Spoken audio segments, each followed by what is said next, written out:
Alamin ang iba't ibang programa at serbisyong handog ng Ministry of Social Services and Development o MSSD sa mga mamamayan ng Bangsamoro Autonomous Region in Muslim Mindanao sa programang Bangsamoro Muna, MSSD at your service. Samahan ang inyong mga tagapaglingkod mula sa MSSD sa pangunguna ni Minister Attorney Raisa Jajuri at alamin ang mga proyekto at programa ng Bangsamoro Government para sa mga kabataan, kababaihan, nakatatanda at sa lahat ng mga vulnerable sektor ng lipunan. Bangsamoro Muna, MSSD at your service. Mapapakinggan sa DXMS AM, Radyo Bida, Cotabato City at Voice FM Cotabato tuwing Sabado alas 8 hanggang alas 9 ng umaga. Bangsamoro Muna, MSSD at your service. Makialam, makibalita at makibahagi. Sama-sama nating paunlarin ang buhay ng Bangsamoro. Bangsamoro Muna, MSSD at your service. Good morning, good morning, good morning, good morning, good morning. Magandang Sabado ng umaga po sa ating lahat, Kabangsamoro.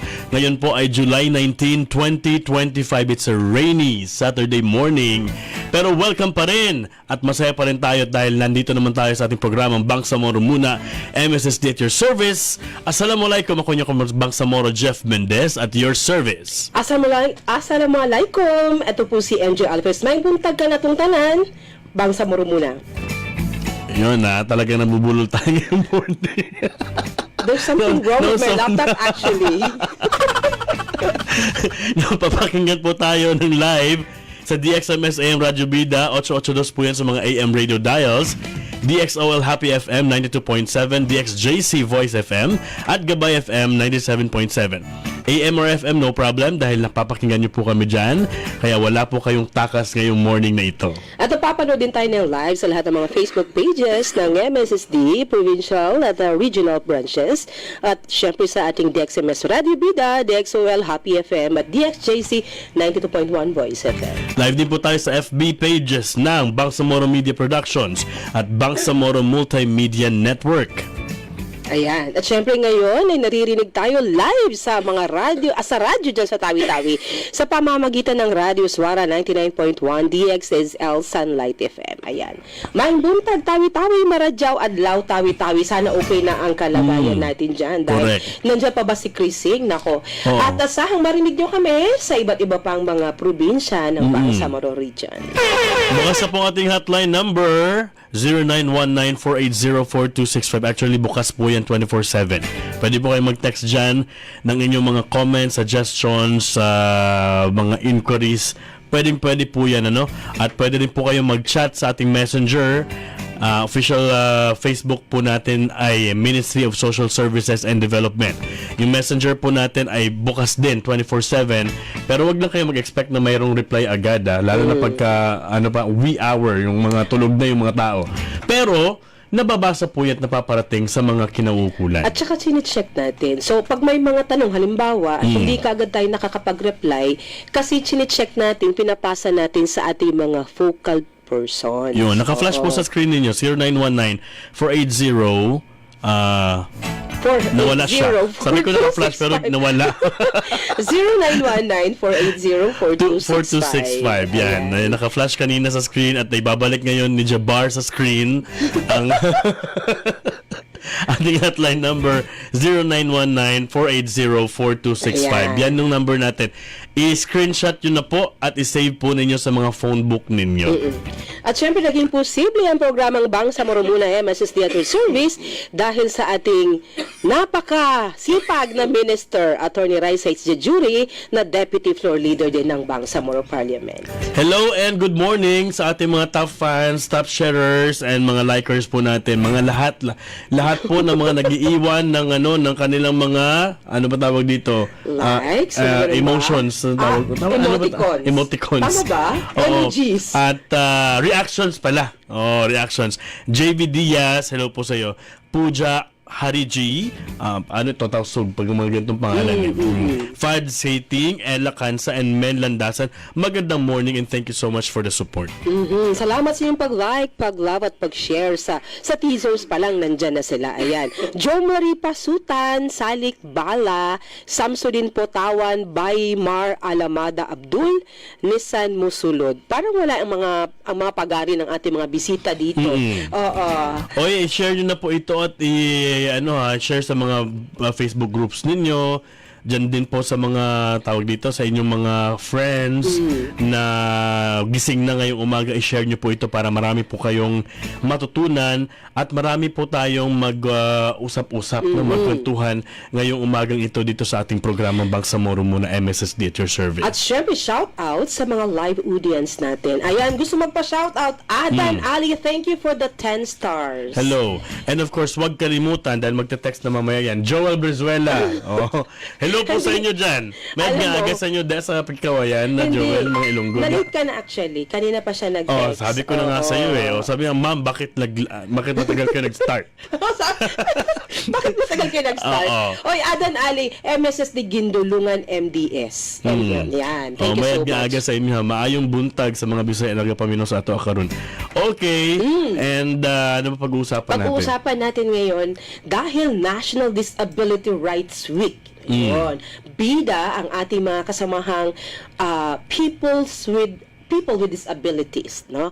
Yung mga people with disabilities na ang daming abilities. Yun yung pag-uusapan natin. May temang Innovation for Inclusion, Building Inclusive Communities Together. Ayan. Bakit ba talagang nag-devote si Philippine government at ang ating bansa ng ano tawag dito, isang buong linggo para bigyang pansin at bigyan ng tawag dito, acknowledgement. Yes. Yung contribution ng ating mga persons with disabilities. Kaya naman ang tema natin. Actually, I'm not comfortable referring them as with disabilities because most of the time hindi mo napapansin sa sobrang dami ng contribution at sa sobrang dami nilang pwedeng gawin at kayang gawin na hindi nga kayang gawin ng mga walang disability. Parang hindi mo na mako-consider sila na with disabilities. Kaya nga yung ating episode for today, meron tayong tema na pagsusulong ng potensyal, isang pagpupugay sa mga kasamahan nating may kapansanan pero ang daming abilidad nga sa loob ng MSSD. Yun.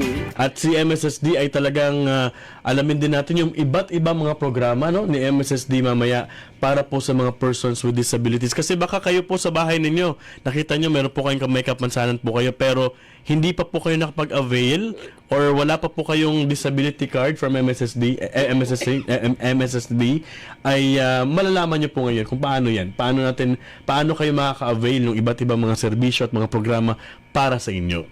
At makakasama natin this morning, MJ, si Ma'am Gemma Alforo, RSW, Social Welfare Officer 1, mula po sa MSSD Special Geographic Area. And of course, si Sir Nestor Cabigas Jr., Administrative Assistant 1 ng MSSD Maguindanao del Norte. Magandang morning po sa inyo and welcome sa Bangsamoro Muna MSSD at your service. Ayan, bati po muna kayo Ma'am Gemma and Sir Nestor. Si Ma'am Gemma. Good morning po sa lahat ng nakikinig sa episode na ito. Good morning din po sa mga kasamahan ko dyan sa Special Geographic Area. Message na po tayo. Good morning! Gusto ko yan. Tawag na. Manawagan na tayo. Gising na po kayo, ha? Gising na po. Mukhang malayo ata yung ating microphone. Ipalapit na ng konti. Ayan. Okay, Sir Nestor. Ay, mapagpalang umaga sa ating lahat. Ayun. Good morning din sa mga kasamahan natin na nandito ngayon kay Sir Jeff, kay Ma'am MJ, sa mga masugid na tagapakinig ng Radyo Bida na naka-livestream po tayo ngayon, ma'am, no? So, mapagpalang umaga po sa ating lahat. Ayan, grabe ka. Napaka talaga ng voice ni Nestor. Baka palitan na tayo dito. Kaya nga. Kasi Nestor ay kaklase ko. Talaga? Sa Mascom. Idol. Isa yan sa mga magagaling na boses ng aming class. Galing. So, yan. Oo. Sige daw, ipakilala niyo muna mga sarili niyo. Saan kayo naka-assign sa MSSD? Anong Ayan. ginagawa ninyo Anong sa pang-araw-araw? Yan. Assalamualaikum, good morning. Ako nga pala si Gemma Alforo. Kasulukuyang naka-assign po ako ngayon sa Special Geographic Area, particularly po sa Old Kaabakan Cluster. Yes, ako naman po si Nestor Cabigas, no? Ang makakasama ninyo din, no, Ma'am MJ at Sir Jeff. Na-assign po ako sa MSSD Maguindanao del Norte. Yun. Sige, pwede niyo ba ikwento sa amin kung okay lang sa inyo anong uri nung limitasyon meron kayo? Ano ba yan? Nagsimula ba yun nung bata pa kayo or bigla na lang along the way when you are growing? Ano man? Sige, kahit sino, pwede mo Okay, umpisa. sige, ako na muna. MJ. Okay, ako talaga namang maliit pa ako, nagkasakit po ako. Awkward po yung nangyari sa akin dahil po sa hindi inaasahang karamdaman, no, nitong sakit nga na polio. So nung 5 taong gulang po ako noon ay dinapuan po ako nito. So ito po ang naging sanhi po ng pagkahina ng aking mga paa. So kaya patuloy pa rin lumalaban. Ang polio, ano siya, no? Hindi siya pagkabata. So parang, tama ba? Acquired. Acquired siya pero tawag dito Sa bata. building up. Oo. Nagbe-build up siya habang lumalaki. Mas napapansin, mas nakikita yung mas nagiging visible yung ano. Usually physical yung tinatamaan niya. Physical. Oo. So, Sige. Si Gemma naman. Yes. Ako naman po, inborn ko po talaga ito. Nung pinanganak po ako, nilabas ako ng nanay ko, is ganito na po talaga ako. Yung physical din po yung naging disability ko po. Apo. Sige. Yun. Sige. So, anong effect nun sa life ninyo since nung bata pa lang kayo, nag-aaral, no, from elementary, how did your disability affect your lives as your child habang lumalaki, nagdadalaga, naghanap ng trabaho? Sa akin po, yung karanasan ko simula maliit hanggang ngayon, nung maliit pa po ako sa pag-aaral, hindi po natin talaga maiwasan na binubuli po talaga yung mga taong may kapansanan. Kasi nga, sa mga kabataan, siguro nagtataka sila bakit kakaiba o may kulang sa amin na tinitignan nila kami o may kulang. Hindi po talaga maiwasan, Sir MJ, Mama MJ and Sir Jeff, na binubuli po talaga ako. Pero ako po ay pinandigan ko sa sarili ko na hindi kayo ang nagbuhay sa akin, hindi kayo ang nagpapakain sa akin. So, kahit may nambubuli po sa akin, lumalaban po talaga ako. Sabi ko sa kanila, wag niyo lang akong saktan kasi kahit ganito ako, lalaban talaga ako. It did Opo. not anyway affect you emotionally or yung confidence mo na suppress o ano pong effect niyan psychologically? Sa totoo lang po, nakaka-apekto po talaga siya sa psychological o yung mga ano, kasi nga yung pambubuli nila minsan below the belt na po talaga. Nasasaktan na po talaga ako. Pero nagpapasalamat lang po ako talaga unang-una sa pamilya ko po kasi very supportive po talaga yung pamilya ko na maraming nag-advise na kahit ganyan ka, patuloy ka lang kasi at the end of the day, mahal ka ng Panginoong Diyos.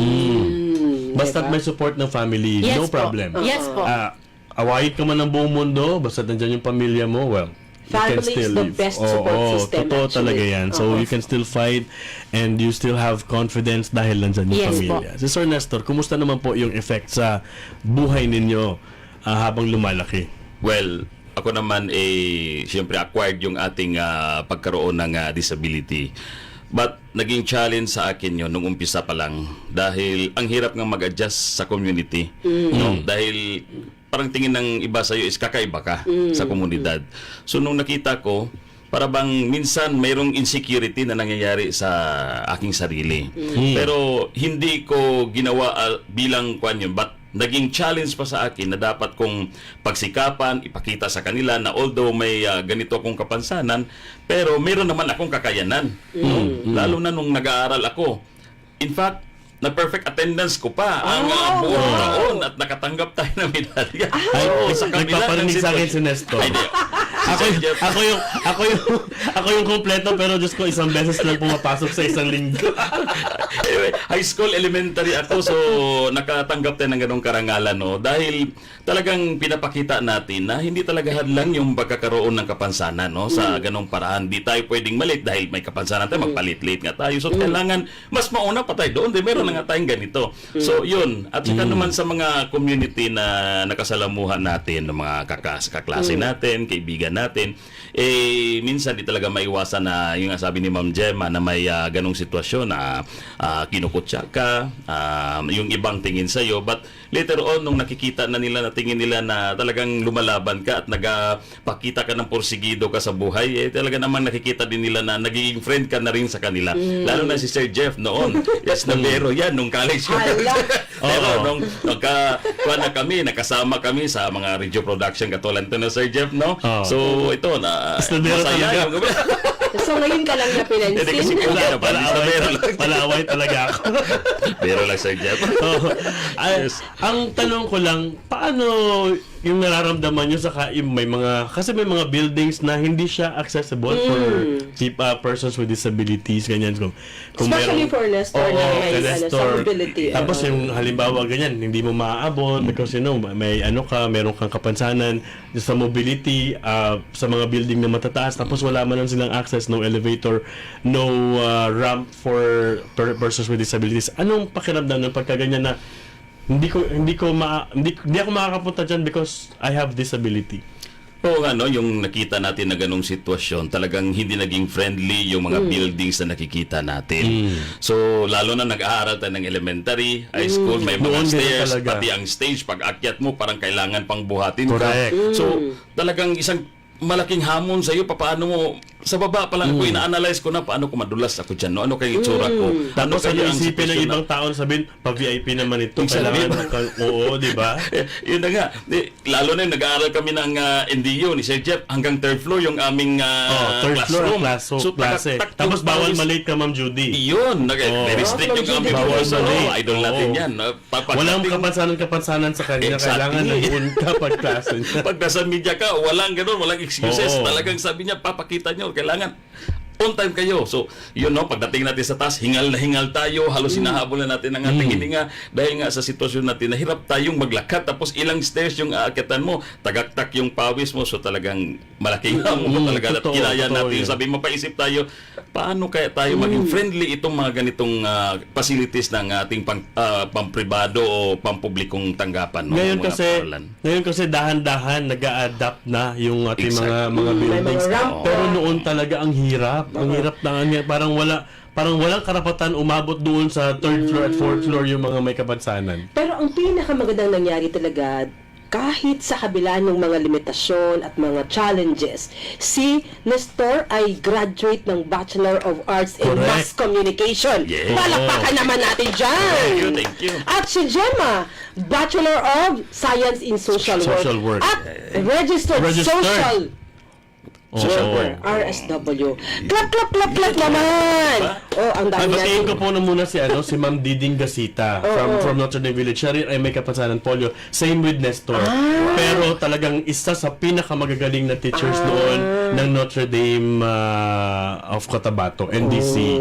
thank you so Good much. morning, Ma'am Diding, and good morning sa family mo. Alam ko nakikinig kayo Kaya ngayon. isang pagpupugay talaga sa lahat ng mga kasamahan natin at mga kilala natin. Merong limitasyon pero patuloy ang buhay. Tanong naman ngayon, bakit MSSD ang pinili ninyong pasuking trabaho? Oh, hindi. Nag-apply ba kayo sa ibang mga yes, work? nag-apply ba May kayo? mga previous experiences ba kayo? Anong mga experiences yun?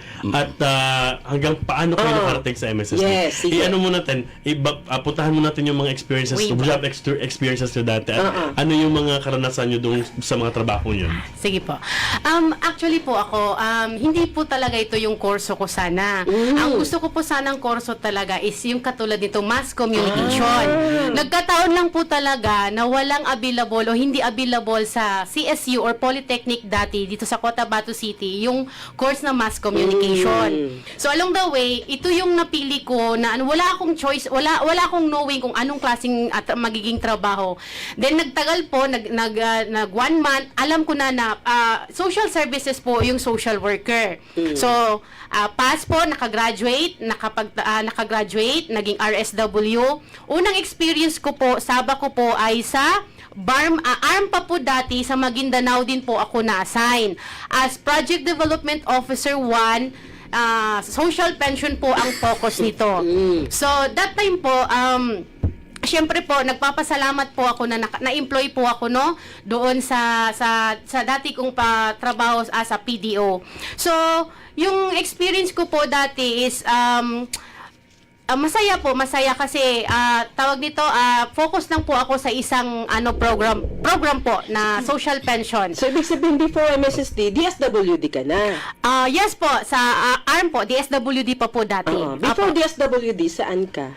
Wala po talaga akong experience, Ma'am MJ. So, sa social services Yes ka po. talaga? Yes po. Apo. Si Nestor naman. Ako naman, na may bahagi ko sa inyo yung bago ako kumuha ng kurso sa kolehiyo, nung nasa high school pa lang ako, nung mag-graduate pa lang ako. Kasi ako, laking convent boy ako. Pare yung tumulong sa akin na nakapagtapos ako hanggang kolehiyo. So, tinanong nila ako kung ano bang kurso ang nais kong kunin. Sabi ko naman, hindi ko man alam, wala akong idea sa mga kurso pa noon. Ang dami naman joke sa akin, sabi niya, alam mo, ang ganda ng boses mo, sabi talaga doon. At talaga sabi niya, bagay sa iyo na, mag-mascom ka. Kung ano ba trabaho ng mascom? Yung upo lang daw, magsasalita. So ganito pala yun. So Hindi mo na-realize alam ko, na maghanap pala ng report. yun na nga. Hindi ko alam na agad. Maghabol pala ng report. Mas komportable para tayo nakaupo na minsan hindi pala biro yung trabaho ng pagiging media. So, nung nag-enroll na ako, hanggang sa na-realize ko nung panahon na sabi ko parang dito ba talaga ang linya na dapat kong tatahakin? Ito ba talaga ang kurso ko na dapat kong kunin? Pero pinagpatuloy ko pa rin yun dahil nasimulan ko na. Dahil scholar din ako, di ba? Wala mag-back out. So hanggang sa natapos ko yun, na nung nakagraduate na kami Sir Jeff, so kanya-kanya na, ito na. So nasa tunay na buhay na, kailangan na magtrabaho, hanap buhay. So nag-try akong naghasik ng lagim. Nag-apply base sa aking kurso. Unfortunately, naka-encounter talaga ako ng diskriminasyon sa sitwasyon. So, doon ko na-realize na talagang dapat palang ilagay ko rin ang sarili ko kung saan ako pwede, no? So, nung nag-apply ako, na-reject ako dahil unang question sa akin, kaya mo bang magmotor? In kaso may sunog, baka doon ka, nagbabalita ka, ikaw pala yung nasusunog. Ganun bang sitwasyon? So, hindi may kaagad pwedeng sasalang ka sa ganito. Kailangan magsisimula ka sa mababang posisyon. So, na-challenge ako, isip-isip ako, hindi naman ako pwede sa ganito pala. So, naghanap ako ng ibang trabaho. Hanggang sa may nag-joke sa akin na sabi niya, pwedeng magturo-turo ka muna, parang mag-substitute ka muna, baka pwede kang magganito. Sabi ko, saan? So, doon naman sa loob ng NTU, sa elementary. So, talagang nag-substitute ako doon sa mga teacher na nag-absent. So, time na yon parang kumita-kita na. Meron ng trabaho na hanggang sa napursige akong mag-tutor, nag-conduct ng tutorial services. And then later on, nung na-realize ako na mayroong nakadiscover sa akin na a-attend ako sa isang malaking event ng persons with disability dito sa Cotabato City. So doon ako na-discover nung tinanong ako ng taga-National Council on Disability Affairs. Sabi niya, ano na ba ang natapos mo? Sabi ko, ito, and so on. So sabi niya, nag-apply ka ba? Sabi ko, opo, pero dismaya ako dahil sa ganung sitwasyon. So nung time na yon yung head po ng DSWD pa noon, siya yung nag-encourage sa akin. Sabi niya, ba't di ka pumunta sa office namin dyan sa DSWD? Hindi ko man alam kung ano ba bukas din. Sabi niya, pupunta ka sa office, dalahin mo mga. So doon nagkaroon ng break na na-employed ako sa DSWD ARM pa noon nung sa katauhan ni Ma'am Mirna Hapinat, yung aming center head noon. So hanggang sa patuloy na, nag-evolve na hanggang sa MSSD na ngayon. So hindi na nakaalis? Hindi na nakaalis dahil siguro tinalian na sa MSSD. Mahirap na siguro kung paalisin. At saka nakikita naman nila na talagang working naman tayo sa isang departamento. Opo. Yun. Shout out pala kay Abigail Akay Liberterio. Diyan sa Bukana, nakikinig daw sila ngayon. Magandang umaga sa inyo diyan sa Bukana. Sana magpadala kayo ng, ano ba tawag doon? Crabs. Crabs. Pero ihanda mo yung bayad mo. Oo, syempre naman. Oo. Adriana Pendaton, good morning daw and shout out sa mga taga-Taviran, Dato din Siswat Maguindanao del Norte. Ayan, si Naida Pendaton. Ang dami nanonood sa atin, ha? Oo. Young to MG, watching from Isabela City, Basilan. Yun. Adtan, watching from Metro Manila, magandang umaga, Bangsamoro. O, di ba? Mabuhay ka. Oh, meron pang fans sila may mga fans pa sila Nestor. Wow. Kita ko kanina. Hello. Yan, Pati sila. Arbaina Gyabar. Arbaina Gyabar. Good morning, Kuya Nestor and Gemma. Yeah, good morning. Yun na. Omo Arwa Ibrahim, shout out from Sharif Agwak. Oh, yan. And Haru, magandang morning sa'yo, Haru. Baimona Monski Dalgan, watching from Tugunan. Hi, Ayan. Monski. Oh, Ayan. yun yung mga fans. Ang daming fans nyo ngayon. Ang daming nanood, Ka-perks natin yan. Oh, meron pa isa. Shout out ko. Drexy Gami. Shout out to David Pomeranz. Nanonood kay David Pomeranz. Pahinga natin ng sample mamaya si Nestor and David Pomeranz. Maganda pong boses nito. Yes po. Yes ba? Magagaling si Bagyo. Hindi naman, kasi meron namang maganda ang May boses. speaking voice, pero walang singing voice. Yun ang wala tayo. Wala ako nun. Anyway, mamaya 8:32 na po. Magbabalik po kami at sa pagbabalik natin yung more kwentuhan with Ma'am Gemma and Nestor. And of course, yung mga reports din po, no? Yung mga reports din mula sa ating mga kasamahan sa field. Diyan lang po kayo, magbabalik po kami agad. MS Siya si Farida, 9 na taong gulang, may pasa sa braso, sugat sa paa at kalmot sa mukha. Kailangan niyang kumita, kung hindi ay bugbog ang sasapitin niya. Ama! Tama na po! Ayaw ko na po! Maawa na po kayo!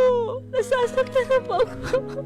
May kilala ba kayong bata na sinasapit ang parehong sitwasyon? Kumilos. Magsumbong sa VAUSI Desk Officer sa inyong barangay o di kaya tumawag sa hotline number 0906-178-410. Ang paalalang ito ay hatid sa inyo ng Ministry of Social Services and Development ng Bangsamoro Autonomous Region in Muslim Mindanao. Mahalagang bigyang pansin ang kapakanan ng mga nakatatanda. Huwag nating kalimutan na minsan sila ay naging mahalagang bahagi rin ng ating lipunan. Wala tayo ngayon kung hindi sila nagsikap at naghanda noon. Kaya nararapat lang na sila ay ating mahalin, pansinin at asikasuhin. May iba't ibang programa ang pamahalaan para kay lolo at lola para makatulong sa kanilang makaagapay sa kasalukuyang panahon. Tiyakin natin na napapakinabangan nila ang mga programang ito bilang pagtanaw ng utang na loob at pagpapakita ng malasakit sa kanila. Ang bahaging ito ay hatid sa inyo ng Ministry of Social Services and Development o MSSD BARM at ng himpilang ito. MSSD BARM at your service. 8:35 in the morning, may babalik po yung programang Bangsamoro muna, MSSD at your service. Kasama niyo pa rin po ako, Jeff Mendez. MJ Alferez. Ayun, masayang kwentuhan natin with Ang gulo natin. usapang PWD tayo with Ma'am Gemma and Sir Nestor. Pero bago natin balikan yung ating mga guest, MJ, mag-updates muna tayo. MSSD Updates.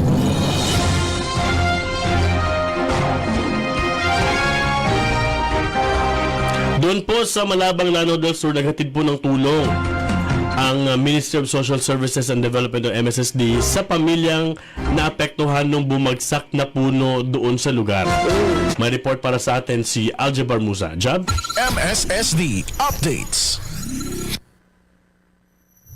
Assalamualaikum at magandang araw mga kabang sa Moro. Bilang agarang tugon sa epekto ng pananalasa ng Bagyong Krising noong July 16, 2025, agad na nagpaabot ng tulong ang MSSD sa mga pamilyang naapektuhan sa Malabang, Lanao del Sur B noong July 17, 2025. Ito ay matapos masira ang mga tirahan ng 4 na pamilya dahil sa pagbagsak ng malalaking puno na dulot ng malalakas na hangin na tuloy-tuloy na pag-ulan. Binisita ng MSSD Field Team ang mga apektadong pamilya sa Barangay Madaya, Barangay Bankhouse at Barangay Jazz upang personal na ipamahagi ang Emergency Relief Assistance o ERA. Bawat pamilya ay tumanggap ng tulong gaya ng 25 kilo ng bigas at food packs family hygiene kits, 20 litro ng lalagyan ng tubig na may kasamang water purification tablets, dignity at protection kits, sleeping kits, trapal at cooking kits. Magpapatuloy naman ang monitoring ng Malabang Municipal Social Welfare Office upang matiyak ang pangangailangan ng mga nasalantang pamilya at upang ma-enroll sila sa emergency shelter assistance at iba pang disaster preparedness activities. At yan ang ating update sa ngalan ng MSSD Regional Communications Team. Ako po, si Aljawar A. Musa ng Bangsamoro Muna, MSSD at your service. Maraming salamat, Aljabar Musa. MSSD Updates. Ayan, MJ, balikan na natin yung mga bisita this morning. Si Ma'am Gemma Alforo, RSW, Social Welfare Officer 1, and of course, Sir Nestor Cabigas Jr., Admin Assistant 1 sa MSSD Maguindano del Norte. Ayan, puntahan natin yung experience naman ninyo bilang mga field workers sila eh. Oo. Sa Ministry of Social Services and Development. Kumusta yan? Paano yung binago yung inyong pagtingin sa buhay? Paano din binago nito yung mga nakakasalimuhan ninyo na katulad din po ninyo merong may kapansanan? At anong ginagawa nila sa MSSD ngayon? No? Ako po, malaking ibinago po kasi bilang isang may kapansanan, nakakatulong po ako as a field social worker sa mga karamihan sa mga tao doon sa area namin. Kasi po, usually nag-payout kami ng persons with disability. Opo. So, nag-validate kami ng ABACA. Nag-validate kami ng mga UNLAD beneficiary. Yung sa mga emergency shelter assistance, lahat po ng regular program ni MSSD ay ginagawa ko po as a Social Welfare Officer 1. Opo.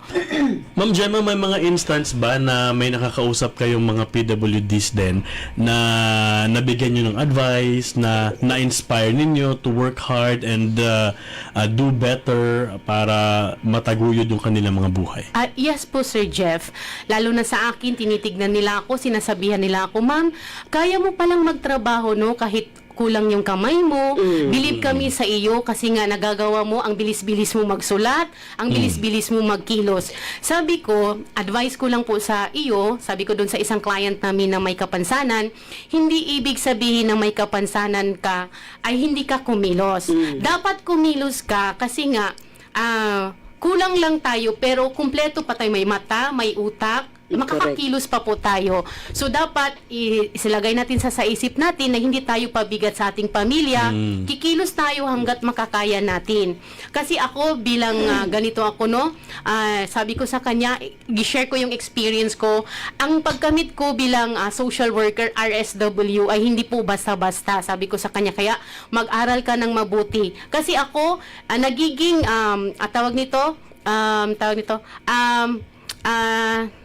ako ay tinapos ko yung pag-aaral ko kasi working student ako. Sabi ko, tinapos ko po yun. Mahirap, sabi ko, pero kailangan nating gawin kasi nga wala namang makaalalay sa atin in the future kasi sarili lang natin. Correct. So kaya sabi ko, nag-aral ka ba ngayon? Sabi niya, yes ma'am. Sabi ko, wag ka mahiya, ipatuloy mo yung pag-aaral mo. Hayaan mo lang yung nangungutya sa'yo kasi at the end of the day, malalaman nila na ay nakatapos siya, no? So magiging professional ka kasi tayong may mga kapansanan kailangan natin mag-aral, magkamit ng profesyon kasi yan yung panlaban natin para makahanap tayong magandang trabaho. Ibig sabihin, wag gawing excuse yung pagkakaroon ng disability Yes po. para hindi magpursige sa buhay at hindi paunlarin yung buhay. Oo. Marami namang may ano talaga yung nagpupursige. Ang challenge din yung support system kasi importante din talaga yung may support system ka. Kasi kahit gustuhin mo man pero nag-iisa ka, walang sumusuporta sa'yo, mahirap din yun. Pero ang tanong ko, Ma'am Gemma, talagang inaral mo paano sumulat, ano? Kasi syempre medyo kulang yung ating Yes dito, po, no? yes po. So talagang inaral mo paano maghawak ng Based doon po sa Ma'am MJ, sa sabi ng parents ko, pati parents ko kinukutya dati, no? Kinukutya na nagkaroon daw sila ng anak na may kapansanan. Tawag nito, magiging palamunin daw ako, ganyan. Magiging pabigat ako sa pamilya. Pero hindi alam ng nangungutya nag 6 or 5 years old na po ako, hindi po ako tinuturuan ng parents ko magsulat. Talagang kumukuha daw ako ng ballpen at sarili kong sikap kung paano ko hawakan yung lapis, ganyan. Opo, walang tumuro sa akin. Sa akin lang daw Ikaw po lang talaga. talaga Yes yan. po. Yes po. Ang galing naman. Very proud of you, Gemma. Sa sa trabaho mo as Social Welfare Officer 1, may mga panahon ba na you feel na nahihirapang kang gampanan yung trabaho mo? Yes po. Hindi po talaga yan maiwasan, Ma'am MJ. Lalo na po kung sunod-sunod yung mga deadlines kasi tao lang din po ako. Correct. Kahit yung normal na tao ay nahihirapan, what if po ako? Pero ang sinasabi ko lang sa sarili ko ay laban lang, Gemma. Kaya mo yan. Correct. Diba? Ngayon, si Sir Nestor naman, ano po yung ginagawa ninyo sa MSSD at paano po kayo nakakapagsalimuha doon sa mga katulad din po ninyong PWDs? Okay, thank you Sir Jeff. So, bago tayo pumasok sa Ministry of Social Services and Development, ay nagpapasalamat muna tayo sa ating mga butihing boss, no? Si kay Hadja Emma, yung aming Provincial Social Welfare Officer. Ang aming focal ngayon na si Ma'am Elena Toribio. Okay, at sa of course sa ating ministers kay Ma'am Jajuri at sa mga staff, no. Malaki ang naibahagi natin sa MSSD sa katuwang yung ating programa sa older persons and persons with disability. Ako ay nakatoka naman doon sa programa ng persons with disability sa pamamagitan ng advocacy campaign, no, dahil isa po tayo sa na-train ng National Council on Disability Affairs para magbigay ng mga mensahe o rights and privileges ng ating mga persons with disability, yung nilalabi natin yung mga batas ng ating kapwa may kapansanan. So nung na-encounter natin sa MSSD ay kaakibat din po sa naging trabaho natin yung pag-validate nung unang lumabas itong kalinga para sa may kapansanan. So doon talaga kumbaga nakita natin sa field yung mga taong may mga kapansanan na lumabas at iba-ibang uri na may kapansanan na nakilahok doon sa programa na yun para mabalidate at maisama sila sa programa nga ng MSSD, yung Kalinga. At the same time, doon na rin natin na-identify yung mga PWDs na in need doon sa assistive devices nila. During nagbabalidate tayo, parang one shot na ginagawa natin, nakikita naman natin yung sitwasyon nila. Kailangan ba nila ng wheelchairs? Kailangan ba nila ng crutches? Kailangan ba nila in so on and so forth? At the same time, isinama na rin natin sa programa ng OPPWP yung pag-refer ng mga persons with disability na nangangailangan ng prosthesis, orthosis.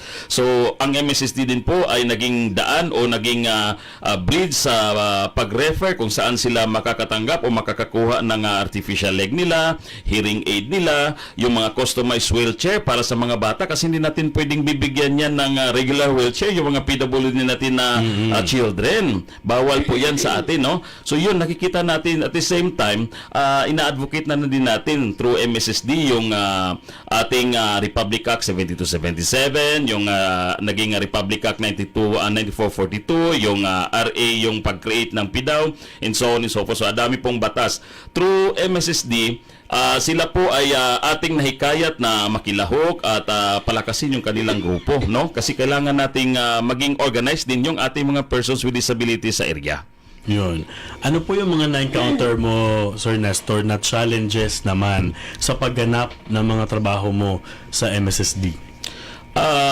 Yung nakikita natin na talagang hindi biro na pupunta tayo sa isang lugar, sa field, na although may kapansanan tayo, kahit na tetekong-tekong na tayo, dudulas-dulas at nadadapa, talagang kailangan natin gawin dahil ito yung mandato natin, no? Kailangan mapuntahan natin yung mga kliyente. Katulad nung pumunta kami sa DBS, kasagsagan ng ulan yun at bumaha. Talagang napa-challenge ako na dumaan ako sa hanging bridge na hindi ko alam na para akong na gumagapang-gapang hanggang makatawid na ako doon sa kabila. Maabot lang natin yung mga PWDs natin doon na naghihintay na mabalidate natin at the same time mabigyan natin kung ano yung kanilang katugunan sa kanilang sitwasyon. Yun. Message tayo, MJ, kasi para naman mabigyan natin ng ng chance itong mga live audience natin. Sabi ni Ma'am Elena Toribio, "We're so proud of you, Nestor Cabigas and Gemma Alforo. Yes, Disability really does not end with disability. It ends with capabilities given the right opportunities." Yun, tama naman. Basta may oportunidad lang. Pero yung oportunidad nandiyan eh. Kailangan mo lang i-grab. No? Kailangan mo lang magkaroon ka ng lakas ng loob to grab the opportunity and perform the task na binigay sa iyo na walang excuse. Whatever, no? Kung whatever disability you have, dapat ay hindi maging excuse 'yan para mag-perform ka ng efficiently at para maka-perform ka ng yung nararapat talaga na yung ine-expect na performance from you. Susukan ko lang yung sinabi ni Nestor kanina na si MSSD talaga ay tinitingnan niya ang kalagayan na may mga kapansanan. And which is really very true because itong Kalinga para sa may kapansanan ay flagship program ng MSSD. Correct. Iba ito sa iba pang mga programs nationally funded and everything. Ito talaga ay Bangsamoro funded project ng MSSD na which is specifically for the persons with disabilities. Correct. At ang ating ministro din ang main author ng Magna Carta for PWDs sa Bangsamoro. Yung sinabi kanina May ganyan tayo sa Yes, farm. oo. Yung sinabi ni Minister kanina na ito ay meron tayong nag-mayor doon sa RA ano yun? 7277. 7277. 9442, yes. Ito yung Magna Carta for PWD naman sa national. Pero si Barm ay gumawa din siya ng sarili niyang version. Ito, an act establishing an institutional mechanism to ensure the implementation of programs and services for persons with disabilities in the Bangsamoro region. Correct. Specific talaga and mas sensitibo sa mga pangangailangan ng PWD sa Bangsamoro region. Oo. So sana ituloy-tuloy na ito ng parang before matapos, kasi sayang itong nasimulan natin. First reading na sa parliament, So sana magtuloy-tuloy ito before the elections. Yun. Alam natin marami nakikinig sa atin at maraming nanonood din sa atin ng mga PWDs ngayon. Sir Nestor, gusto ko lang kasi ma-inform natin sila. Ano ba yung pinaka mga basic na karapatan nila na dapat na-enjoy nila? Yung mga PWDs natin. Kasi karamihan dyan, alam ko, may iba dyan, sinasabi na, huwag ka na mag-aral, sa bahay ka na lang. Huwag ka na, kasi hindi ka naman, wala kang pag-asa sa buhay mo. Ganyan. So, may nanonood sa atin, may nakikinig sa atin ngayon na gusto marinig ito, ano yung mga karapatan nila na basic na dapat nilang malaman at dapat nilang ma-enjoy na PWD sila. Okay, thank you, Sir Jeff. Ito nga, hinihikayat natin yung ating mga kapwa may kapansanan na alamin natin yung mga karapatan natin. Under sa Republic na yan, yung 7277, na-amend yan, naging Republic Act 9442 na yan, nadagdagan yung mga privileges natin. Doon sa 7 karapatan ng ating mga PWD, dapat nating mapag-alaman ito. Kahit sa simpleng bagay lang na i-memorize natin o ilagay natin sa ating memorya, anong karapatan na meron tayo sa ating society. Una ay ang karapatan, yung chapter 1 ng ating batas na yan, yung employment. So sa employment na dyan, katuwang natin yung ahensya ng paggobyerno, yung MOLE dito sa atin, or yung Department of Labor and Employment. Pangalawang karapatan ay ang karapatan natin sa edukasyon.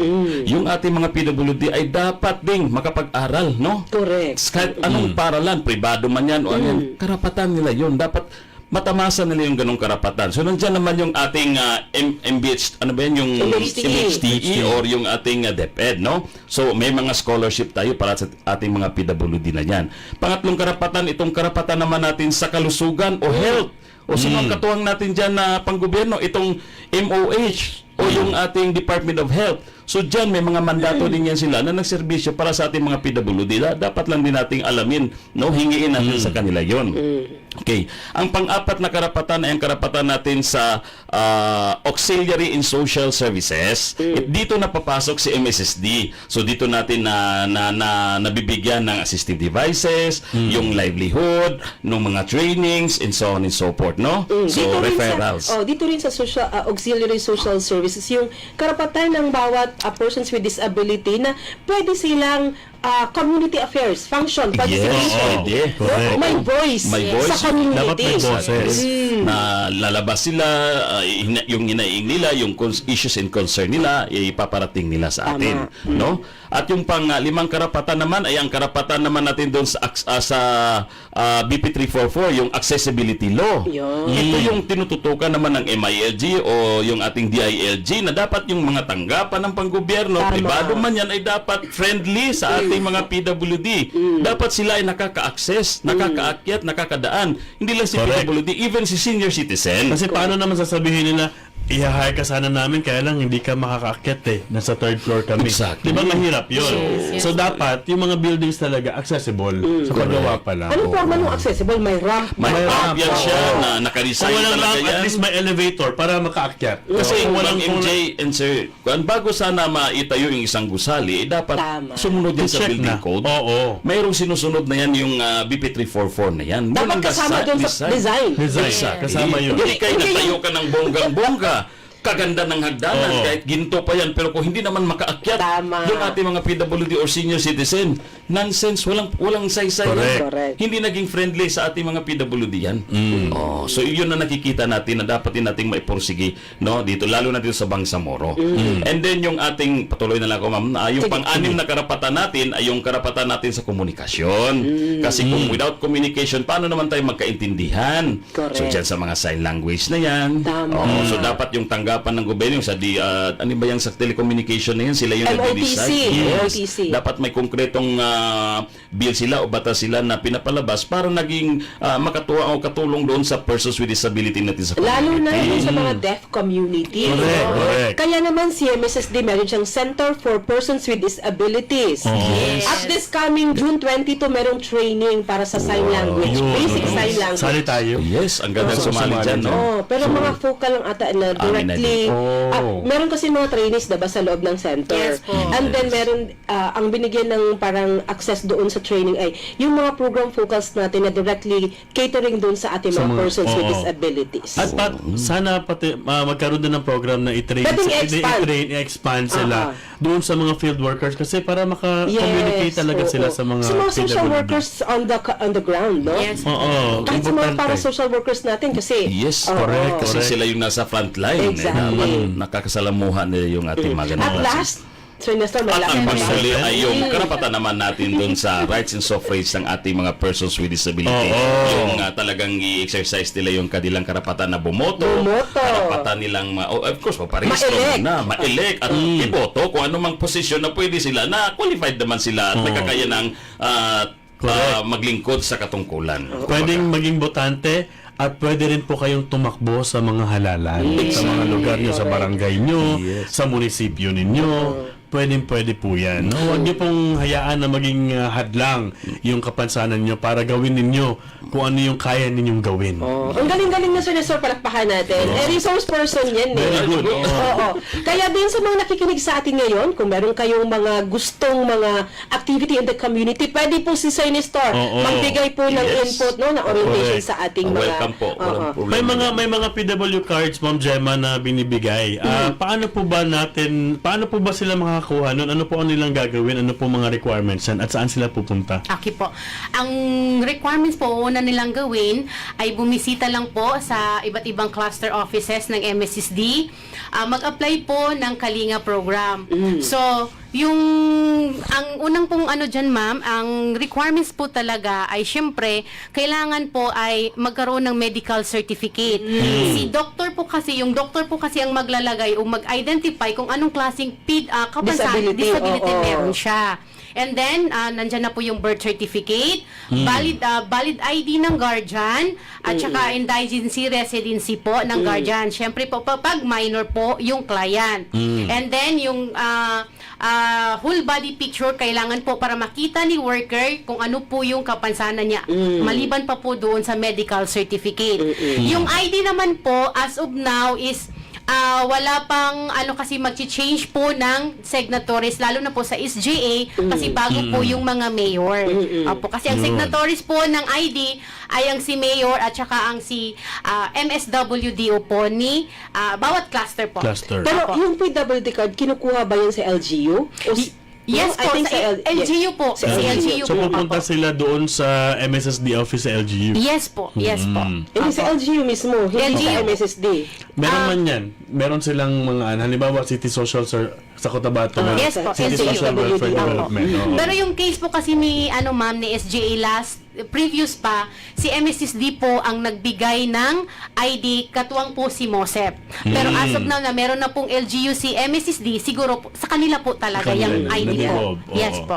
Okay, sige, bago tayo magtapos, mga paalala niyo po sa kapwa PWDs at doon sa may mga anak, sa mga importante ito Yeah. no? Mga parents na merong PWDs na anak correct. na I know medyo takot na sila, paano ba natin itataguyod ang ating anak na habang lumalaki, mas dumadami yung pangangailangan. So, I think kailangan nila ng advice ninyo and message. Sige po.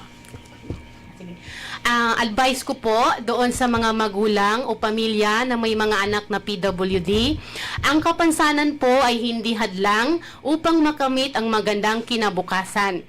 So, suportahan po natin ang ating mga anak na may kapansanan. Kung gusto po nila mag-aral, paaralin nyo po. Gabayan nyo po yung anak ninyo na may mga kapansanan. Huwag nyo pong iwanan sa ere kasi mahalaga po talaga ang gabay ng isang pamilya para po makamit ng isang may kapansanan yung magandang kinabukasan po. Yan po. Yun. Sir Nestor? Of course, hinihikayat natin yung mga magulang, no? Kasi sila yung talagang nagmumold sa kanilang anak. Sila yung nasa loob ng tahanan, sila yung unang na-encounter ng ating mga persons with disabilities. So sa kanila, pakiusap natin, huwag natin silang i-discriminate. Sa halip, tulungan natin, suportahan natin yung ating mga anak. So kung maaari, alamin natin yung mga programa o serbisyo ng MSSD o ng pamahalaan. Alamin natin yon para mailahok natin yung ating mga kabataan. Correct. No? Yung mga anak natin na ilabas natin sila, huwag nating itago kasi ito yung naging mentalidad pag may makapansanan ang kanilang anak, parang tinatago, ikinakahiya nila. Correct. Tanggalin na po natin yung bad attitude na ganung sitwasyon. Dapat maburan na yan, wala nang puwang sa lipunan natin yung itinatago natin anong meron na mga kapansanan sa pamilya natin. Ay dapat atin silang i-encourage, i-molds natin sila. Sa halip, suportahan natin kung anong may mga talentong pwede nilang maibahagi at makilahok sa mga samahan nasa community, no? Kasi sila lang din yung magbe-benefit, no? Para hindi maging mukhang kawawa yung ating mga PWD na nasa isang sulok lang, walang patutunguhan, halos 4 na corner lang ng tahanan na nakita. Kung hindi pa bibisitahin ng mga social worker sa isang bahay, ay hindi pa natin mapag-alaman.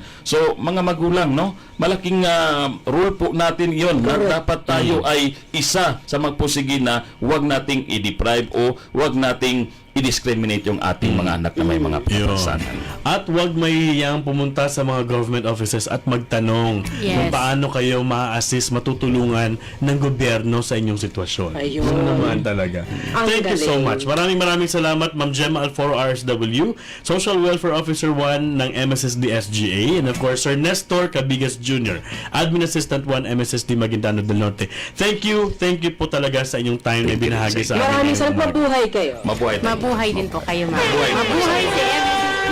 Yan. Ang saya ng ano na to, Oo. episode na to. O bago tayo magtapos, bati muna tayo. Bati muna tayo. O sabi ni Ma'am Julian, sabi ni Ma'am Riz Julian, hindi ko alam kung ma'am ba ito o sir ha. Sabi niya, card replacement po ma'am, 6 years na po ako hindi nakakapag-payout. Ano kayang nililiwan? Pwedeng mag-message na lang siya. Mag-message siya. Ma'am, PM mo po yan para ano natin, Oo, para PM. makita natin, masagot natin yan. Thank you for watching sa mga live watchers natin. RJ Yes. Grafilo and Janelet Aguinaldo ng SPDA. Thank you so much for watching. Mapita sa kanulangon sa mga pagalitan no san sa Datupyang, no? Hello po, Power Gold Simulin. Yan. Magandang morning sa inyo dyan. CJ Saiyari, Assalamualaikum, watching from Hulu, Sulu. Thank you so much. Simon Faida, Assalamualaikum. Okay, From salamat. Marawi naman po, Samsia Sani. Hello po sa inyo dyan sa Marawi City. Kenneth Malmon, Assalamualaikum. And Al Pitong Abdullah, watching here from Zamboanga. Assalamualaikum. Shout out kay Noraline Malikas of SGA Barm. Magandang morning sa inyo dyan. Bainot Egkayogen, watching from Dato Paglas. Thank you so much. Ayan, ang daming nanonood. Oo. Magandang So, umaga oo. sa mga taga-Katuli, Sultan Kudarat. Ayan, Ma'am Norigya Manisi. Ay, watching din si ating Director General sa DG Mo Estrella. Thank you for watching, Sir Hello DG. po, DG. Ayan, pinanood talaga kayo ni Sir DG. And then Nadia, thank you for watching from Butig. Thank you so. Ang daming nanood sa atin. Parang late na, masyado na tayong. Oo. Hello, Mod Abantos from Lano del Sur. Oh, ayan na. Ayan na. Tapos sige. na ba? Si Power Gold.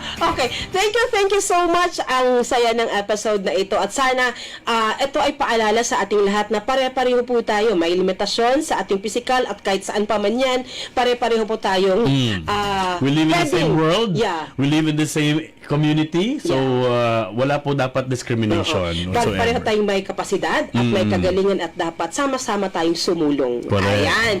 Nagtapos na po isang oras nating programa. Sa mga karagdagang tanong at paglilinaw, maaari po kayong mag-message po sa FB page po ng MSSD o di kaya 0919-480-4265. Mag-text po kayo dyan. 24/7 open po ang ating SMS hotline. Ayan. Ayun. Maraming salamat. Ito po si MJ Alferez. Salamat sa iyong pagsubaybay. Mabuhay ka, Bangsamoro.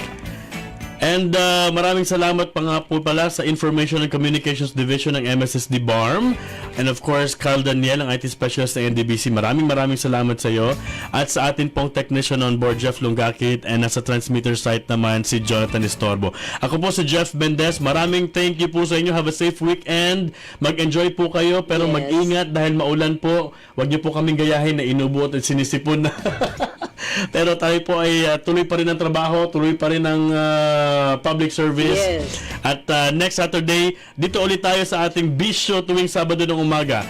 Ang inyo pong programa, Bangsamoro Muna, MSSD at your service. Inyong napakinggan ang programang Bangsamoro Muna, MSSD at your service. Hanggang sa susunod na Sabado, alas 8 hanggang alas 9 ng umaga, dito lamang sa palatuntunang Bangsamoro Muna, MSSD at your service.